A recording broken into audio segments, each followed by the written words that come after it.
Bonjour. Il m'a été demandé de traiter ici d'un problème épineux, vénéneux même.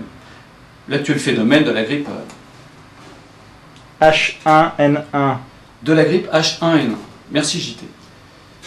Cette mutation de la tristement célèbre grippe ibérique du début du siècle dernier menace, à en croire ceux qui en parlent, à savoir dans l'ordre mon boucher, sa femme, son gendre, la concierge de mon immeuble, le locataire du deuxième et mon ami Jean-Claude.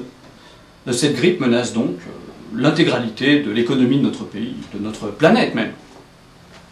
Cette grippe R2D2 serait d'une virulence extrême et d'une mortalité foudroyante.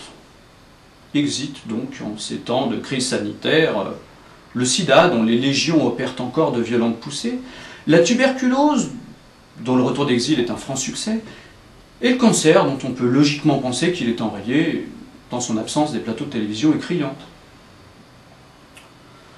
Cette grippe H2G2 a surtout pour effet de parasiter l'information, de court-circuiter les événements graves, et de faire un peu de publicité à ceux que l'État a chargé de la combattre, de modestes laboratoires pharmaceutiques dont les noms ne me reviennent pas tant ils sont peu connus.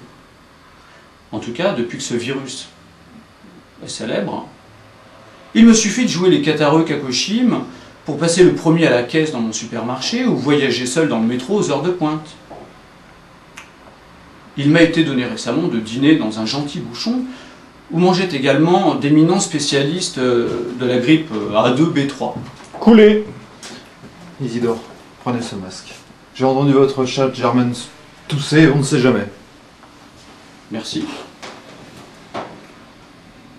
Comme ma table jouxtait à l'heure, j'ai pu m'enquérir discrètement de la teneur de leur conversation et apprendre ainsi les secrets les plus effroyables concernant la maladie.